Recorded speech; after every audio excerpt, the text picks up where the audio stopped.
찬송 부르겠습니다. 417장입니다.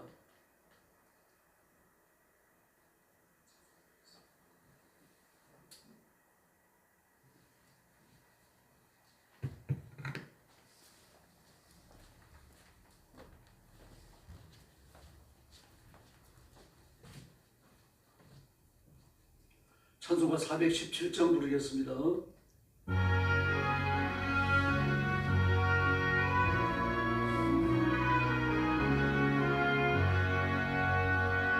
주 예수를 본 밤에 나 편히 안겨서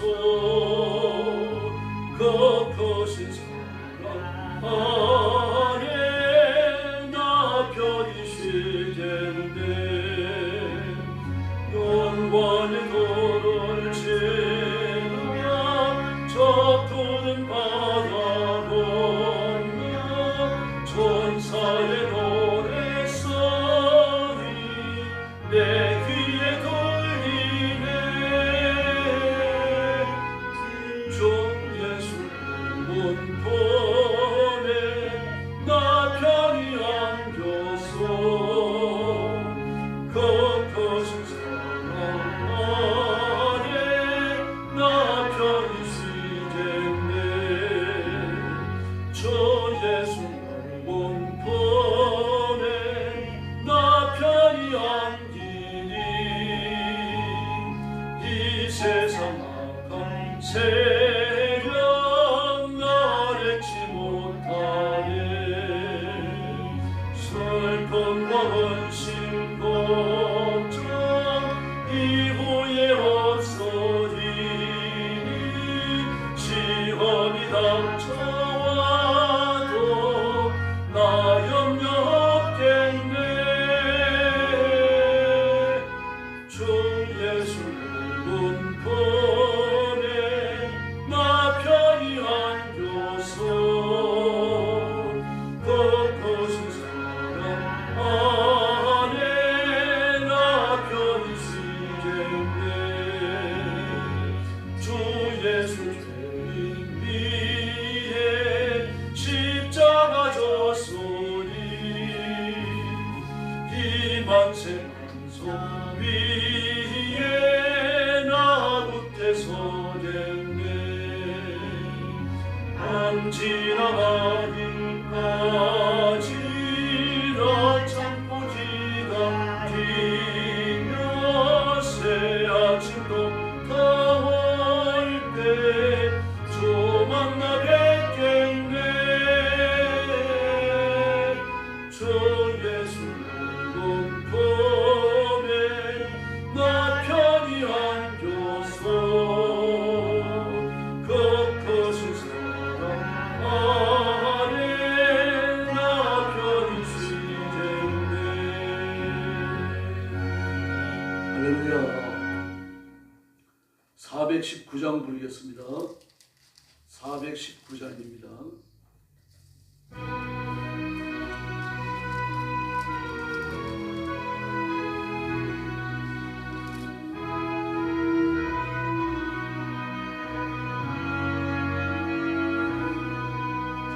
주날 재민 내가 편안히 쉬네. 밤 깊고 비바람 불어쳐도 아버지께서 날 지켜주시니 거기서 편안히 쉬리로다. 주날 재민 평안하다. 그 사랑 그를 자비로 주날 재민 내 시련 영혼 영원히 이루리소서.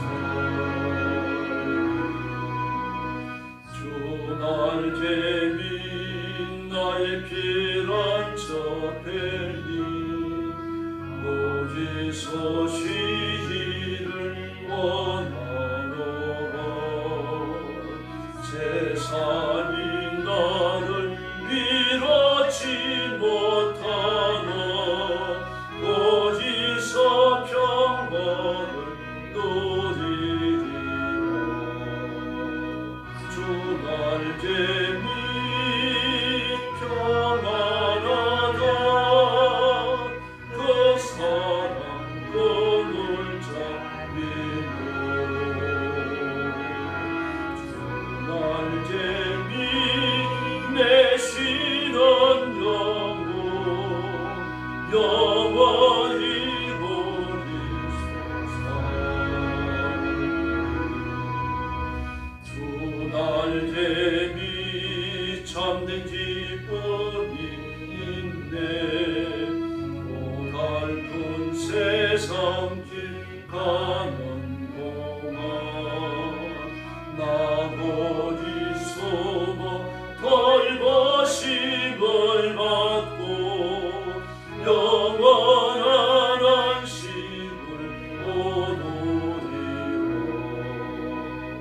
주 날개미 평안하다. 그 사랑 그늘 잡히고 날개미 내쉬는 영혼 영원히 우리소서.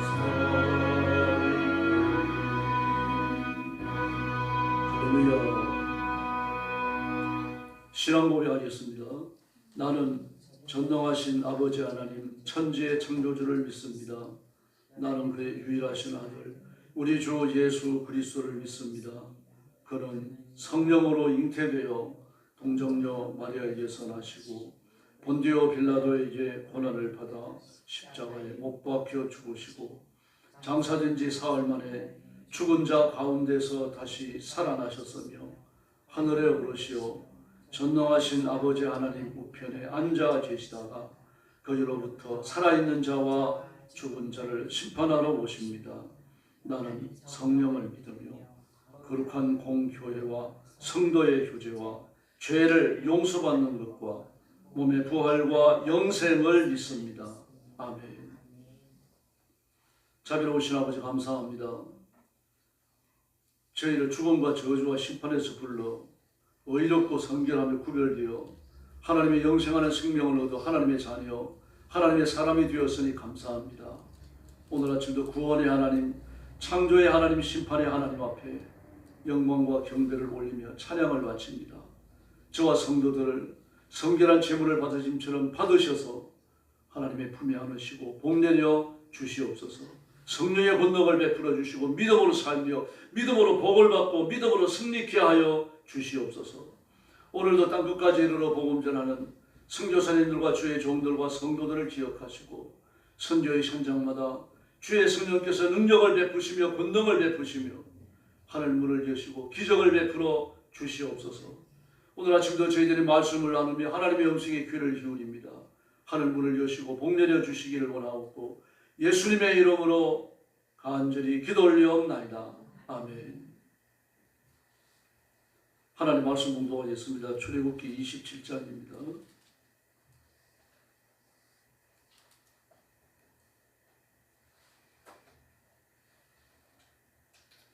출애굽기 27장 1절 말씀부터 제가 먼저 공부하겠습니다.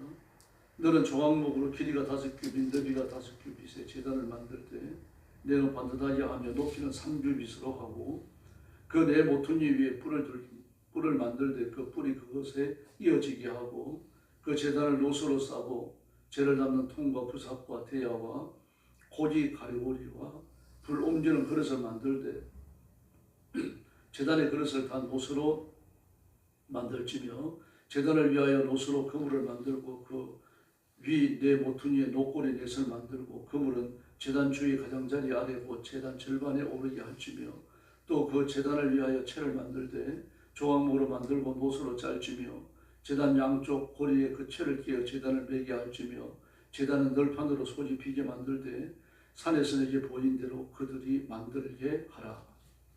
너는 성막에 뜰을 만들지니 남쪽을 향하여 뜰 남쪽의 너비가 100규빗에 세마포 휘장을 쳐서 그 한쪽을 당하게 할지니 그 기둥이 스물이면 그 받침 스물은 노수로 하고 그 기둥의 갈고리와 가름대는 은으로 할지며 그 북쪽에도 너비가 100규빗에 포장을 치되 그 기둥이 스물이면 그 기둥이 받침 스물은 노수로 하고 그 기둥의 갈고리와 가름대는 은으로 할지며 뜰의 옆 곧 서쪽의 넓이 50규빗에 포장이 치되 그 기둥이 열이요 받침이 열이면 동쪽을 향하여 뜰 동쪽의 너비도 50규빗으로 될지며 문 이쪽을 위하여 포장이 15규빗이면 그 기둥이 셋이요 받침이 셋이요.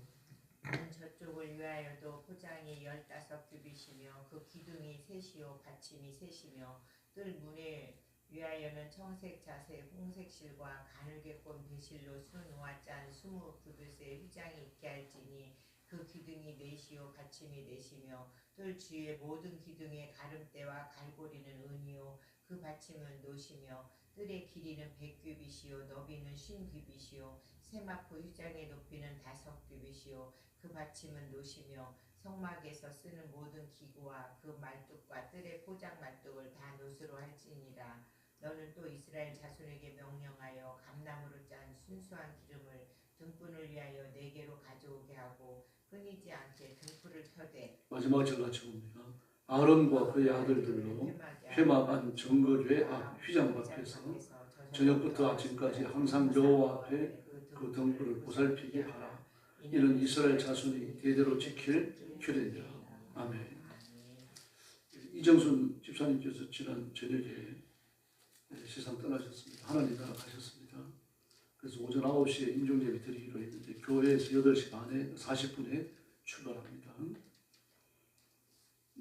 그 은혜로운 장례식이 되도록 기도해 주시기 바랍니다.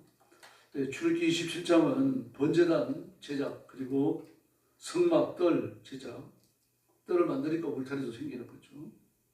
그리고 등불을 관리할 것을 명령하십니다. 번제단은 조각목으로 만들라라고 하십니다. 조각목으로 만들고 노수로 싸고 모든 부속 기구도 노수로 제작을 합니다. 그런데 신비롭죠. 이게 이제 하나님의 그 성전 안에서 일어난 기적 중에 하나인데 아무리 노수로 쌌다고 하더라도 그 안에 불을 때문에 어떻게 되겠습니까? 조각목을 노수를 종이처럼 얇게 입혀가지고 조각목을 싸는 거거든요. 그러고 불을 받으면 열을 받으면 안에 나무가 타게 되어 있어요. 타고 재마담게 되겠죠. 그렇게 되어지고 나면은 번제된 형체도 없이 이루어지는 겁니다. 안에서 뜨거운 불을 피워야 되는데 노시라고 한들 그게 불 그렇게 달아오르지 않겠어요? 그렇더라도요. 하나님 번제단은 망가지지 않았고 40년간 광야를 횡단하고 하나님 앞에 제사를 드릴 때 번제단은 온전한 형태를 갖춘 줄로 믿습니다. 그러니 이게 기적입니다. 하나님께서 눈동자처럼 지키시고 돌보신 거죠. 이렇게 그 노서로 쌉니다. 이 노서는 하나님 심판을 의미합니다. 신명기 28장 23절을 보면 이렇게 기록되어 있어요. 하나님 앞에 불순종할 때입니다.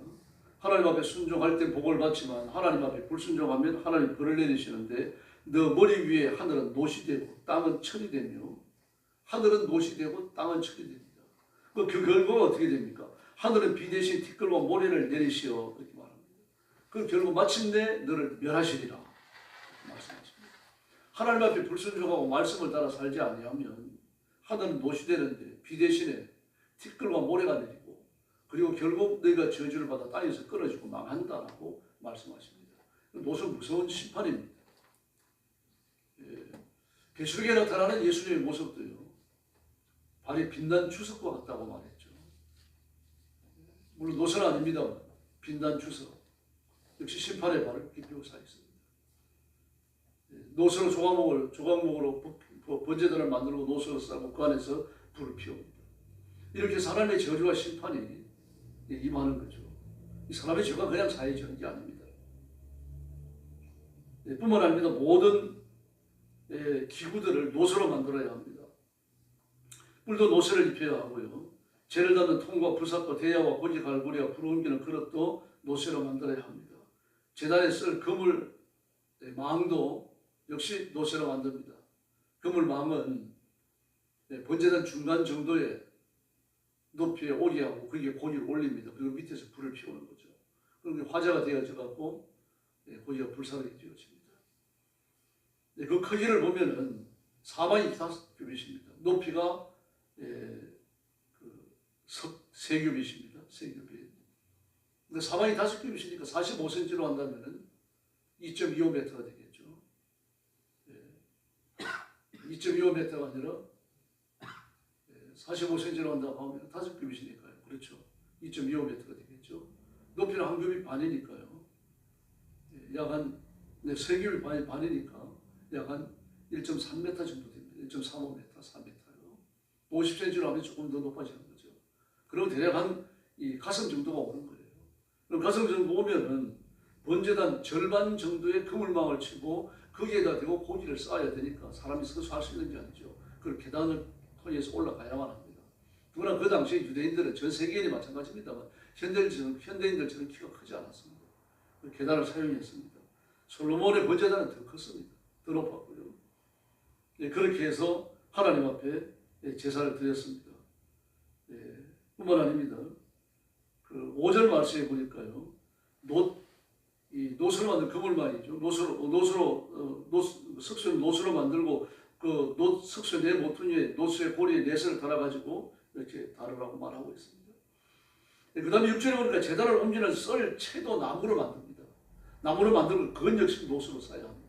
법궤가 다르죠. 법궤는 모든 걸 금으로 쌌습니다. 그런데 여기는 노수로 쌉니다. 전부 논만을 사용합니다. 이렇게 사람의 심판에 무섭게 임한다고 하는 것을 보여주는 거죠. 그러므로 심판이 아니고는 죄를 사할 길이 없고 심판이 아니고는 하나님의 자녀가 될 수 있는 영적 자격을 획득할 수도 없습니다. 그리고 번제단에서 꼭 이야기해야 될 것은 2절에 나오는 뿔입니다. 이 뿔은 언어적 의미가 사전적 의미가 빛난다 그런 뜻입니다. 빛난다, 영화스럽다 그런 뜻입니다. 그런데 여기에 피를 발라요. 여기 피를 바르는 것은 피를 발라서 영화로움을, 빛남을 회복한다는 얘기죠. 속죄의 의미가 있습니다.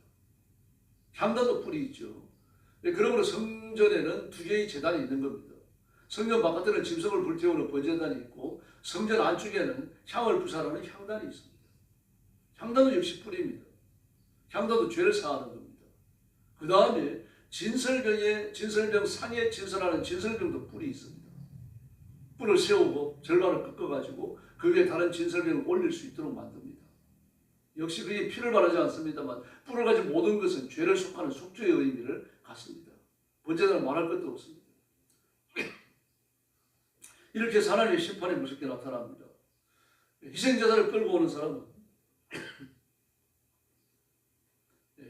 이 자기가 끌고 와야 됩니다. 끌고 와서 제사장이 넘겨주면 제사장은 그 제물을 솔로몬 성전에서 번제단 옆에 24개, 22개 밖에 있는데 그중 하나에 차례대로 묶어요. 그 다음에 그 사람이 제사 드릴 순서가 되어지면 사람을 보내가지고 레위인을 불러서 기별해서 오게 합니다. 오게 하면 그 사람은 자신의 몸을 제물에 기대가지고 하나님 앞에 죄를 회개하고 용서를 비는 기도를 하고 제사장은 그 짐승의 거리에 안수합니다. 그런 다음에 짐승을 죽입니다. 오늘도 안수라는 말이 오늘 본문에 안수라는 말이 나오지 않습니다만 제물을 드릴 때 안수라는 말이 여러 번 반복되어져 나옵니다.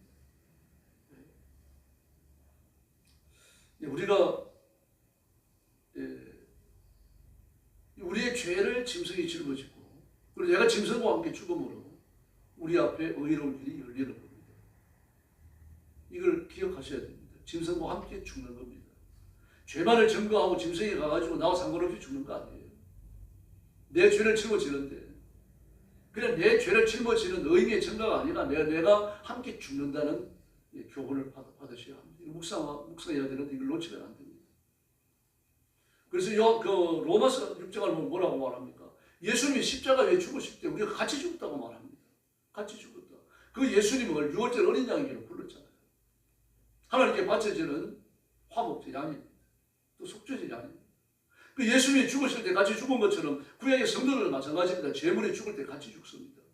그 다음에 예수님이 부활하실 때 우리가 부활하는 것처럼 양이 죽고 그 죄를 사함받고 난 다음에 제사장은요 제물 드린 사람의 죄사함을 선포하는 겁니다. 이게 축도를 통해서 드러납니다.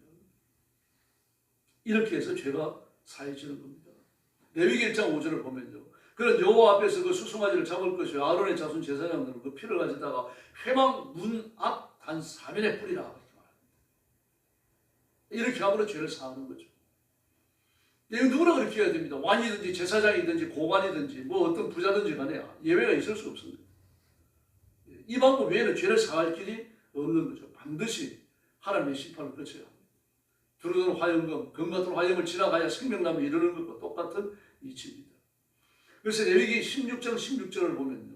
곧 이스라엘 자손의 부정과 그 범한 모든 죄를 인하여 지성소를 위하여 속죄하고 또 그들의 부정한 중에 있는 회막을 위하여 그같이 할 것이며 그 지성소에 속죄하러 들어가서 자신의 그 권속과 이스라엘 온 회중을 위하여 속죄하고 나오기까지는 누구도 회막문에 있지 못할지니라고 말합니다. 다시 말해서 1년에 단 한 번 대속죄일이 되어지면 10월 10일입니다.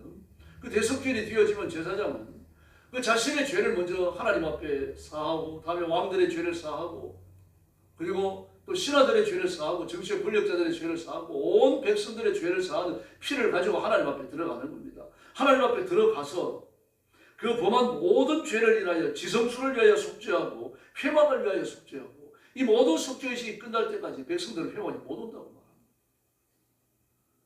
속죄가 끝나야 그들이 회막에 접근할 수 있는 성결을 얻는다는 이야기입니다. 이게 피흘림입니다. 그러므로 피흘림이 없이는 성결이 없는 거죠. 예수님의 십자가가 없이는 아무도 천국에 이를 수가 없습니다. 양심을 지킨다. 그 꿈 같은 소리입니다.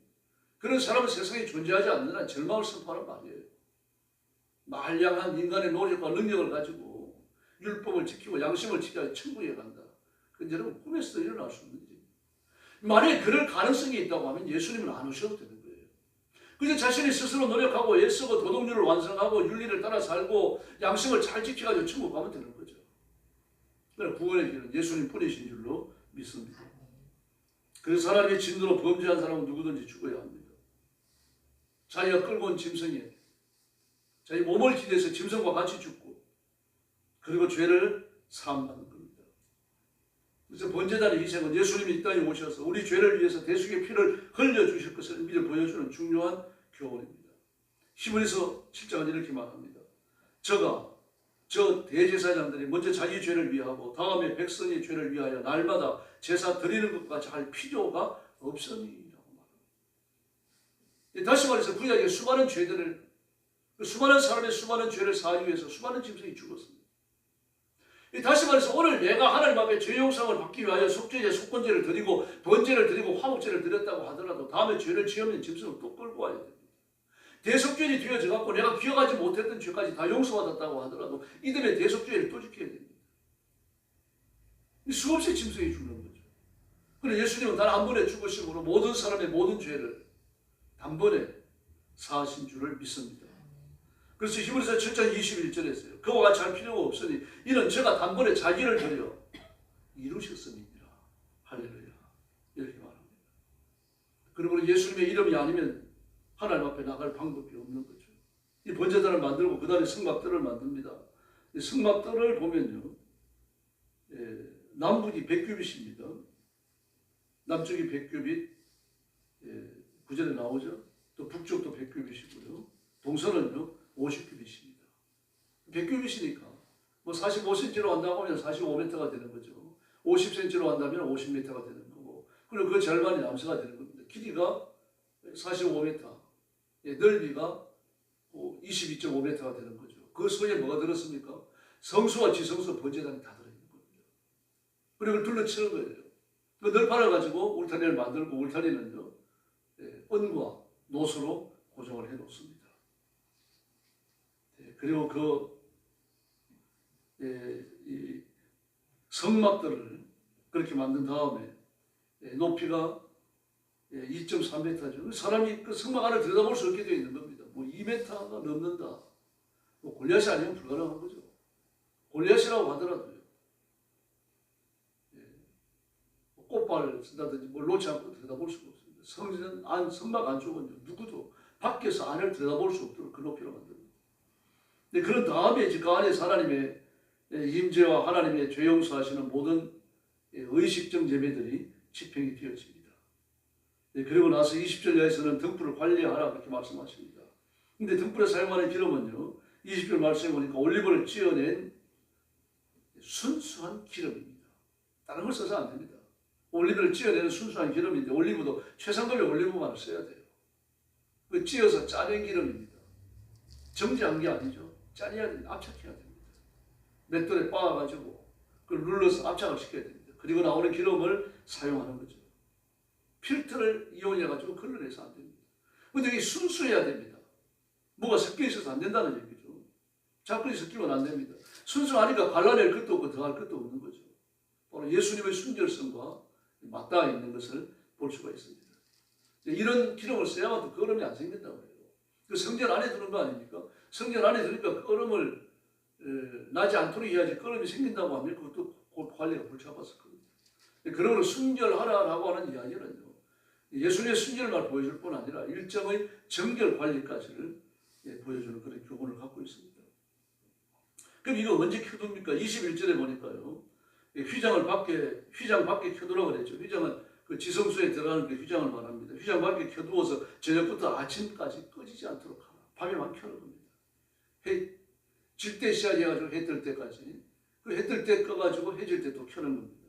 그리고 등불을 켜고 끌 때마다 반드시 하나님 앞에 상번제를 드려야 됩니다. 주 앞에서 꺼지지 않도록 보살피라 그랬죠. 보살피라. 이 보살피라는 말은 한 줄로 세워라 그런 뜻입니다. 그러므로 잘 관리하는 의미가 이제 정돈과 관리의 의미가 있는 거죠. 정돈과 관리의 의미가 있습니다. 그 한 줄로 세운다라고 하는 것은 군인들에게 하는 이야기죠. 군인들을 한 줄로 세운다라고 하는 건 단순히 몇 명인지 카운트만 하는 게 아니라 살피기 위해서예요. 병든 건 없는지, 기침 하는 거 없는지, 행군을 잘할 수 있을 것인지 전부 다 살피는 겁니다. 그러므로 하나님께서 여기에 보살펴야 된다라고 하는 이야기는 일단 기름 떨어지지 말아야 합니다. 사용되는 기름이 순수해야 되는데 다른 게 섞여서는 안 되는 거죠. 그래서 잘 갖추어 놓고 부족함이 없도록 하나님의 성막을 특별히 등잔의 기름을 관리하라고 명령을 하십니다. 그러므로 우리가 예수 믿고 하나님의 자녀가 되면 믿음을 따라 사는 건 생각만 갖고 하는 게 아닙니다. 우리의 삶을 잘 보살피고 정돈해서 하나님 앞에 복종시켜야 할 줄로 믿습니다. 그래서 되는 대로 교회 나가고 생각나는 대로 헌금하고 그게 신앙생활이 아닙니다. 연애하는 애들 보세요. 뭐 언제 만나자 그래놓으면 말이야. 그 시간에 가기 위해 가지고 막 처음에 관심사를 그게 둡니다. 뭘 먹을지, 밥 먹은 다음에 어디에 카페에 갈지, 그런 다음에 뭐 영화는 뭘 볼 것인지, 영화 본 다음에 또 어떻게 할 것인지, 온갖 계획과 생각을 다 합니다. 온통 그게 가 있는 거죠. 우리가 그래야 합니다. 그 이상이 돼야 하는 거죠. 우리의 생각과 우리의 의지, 하루를 살아가는 우리 모든 의식의 안테나가 예수님을 지향하고 있어야 할 줄로 믿습니다. 그렇게 살다가 하나님 앞에 예배 드리러 나오셔야 됩니다. 그게 살아있는 예배, 경건한 예배입니다. 오늘 새벽도 이 말씀을 묵상하시면서 기도하시기 바랍니다. 내가 그리스도의 순수함과 순결함을 지녔는가? 예수님과 함께 죽고 예수님과 함께 부활했는데 그 능력과 권능이 내 삶에 충만한가 다시 점검하시고 그 권세로 하나님을 섬기고 엎드려 기도하고 응답받고 권능을 체험하는 귀한 시간이 되기를 예수님의 이름으로 축원합니다. 기도하겠습니다. 자리하신 아버지 하나님 감사합니다. 오늘 아침도 저희들 말씀을 열고 이 말씀을 상고했습니다. 하나님이 번제단을 만들고 성막들을 울타리를 두르게 하시고 등불을 관리하게 해서 하나님과 이스라엘 백성들이 만나며 은혜를 받고 죄를 용서받고 하나님의 사랑을 누리는 그 놀라운 성전을 허락해 주셨으니 진심으로 감사합니다. 허락한 성전을 통해서 하나님은 끊임없는 은혜를 베푸시고 이스라엘 백성들은 끊임없는 예배를 하나님 앞에 드리면서 하나님과 교제하도록 복주셨으니 감사합니다. 오늘 우리에게 주어진 이 놀라운 은총을 깊이 깨닫고 예수님의 이름으로 살며 예수님의 이름으로 천국 가며 예수님의 이름으로 승리하며 죄를 이긴다는 사실을 깨닫고 하나님과 영적 교제가 1분 1초라도 끊어지는 일 없도록 은혜를 더하여 주옵시기를 간절히 원합니다. 목이 가란 사슴이 시냇물을 찾는 것처럼 배가 고픈 사람이 밥 먹고 싶어 하는 것처럼 우리가 더 간절한 마음으로 예수님을 찾는 하루하루가 되게 하여 주시옵소서. 슬픔을 당한 이현숙 집사님 가정을 기억해 주시고 하나님께서 위로하시며 복 주시기를 간절히 원합니다. 이정순 집사님 5년 동안이나 병상에 누워 계셨는데 하나님께서 때가 되면 그를 데려가셨으니 하나님 앞에 영광을 돌립니다. 이제 천국에서 고인은 쉬고 있는 줄 믿습니다. 우리가 나중에 육신의 장막을 떠나서 천국과 고인을 기쁘게 만나게 해주시고 이정순 집사님을 감사함으로 성면하는 그날을 또 허락하실 줄 믿습니다. 오늘 이제 장례식이 시작되어졌는데 이현숙 집사님과 그 남편 자녀들 온 가족들이 믿음을 확인하고 결심하고 하나님 앞에 예배를 통해서 장례식을 진행하며 하나님의 큰 위로를 체험하고 하나님의 큰 능력과 권능이 임하여 구원의 기회가 되는 축복의 장례식이 되게 하여 주시옵소서. 오늘 새벽도 기도의 새 능력 주시기 원하옵고 예수님의 이름으로 간절히 기도 올리옵나이다. 아멘. 주기도 드리겠습니다. 하늘에 계신 우리 아버지, 아버지의 이름을 거룩하게 하시며 아버지의 나라가 오게 하시며 아버지의 뜻이 하늘에서와 같이 땅에서도 이루어지게 하소서. 오늘 우리에게 일용할 양식을 주시고 우리가 우리에게 잘못한 사람을 용서하여 준 것 같이 우리 죄를 용서하여 주시고 우리를 시험에 빠지지 않게 하시고 악에서 구하소서. 나라와 권능과 영광이 영원히 아버지의 것입니다. 아멘. 합심 기도하겠습니다.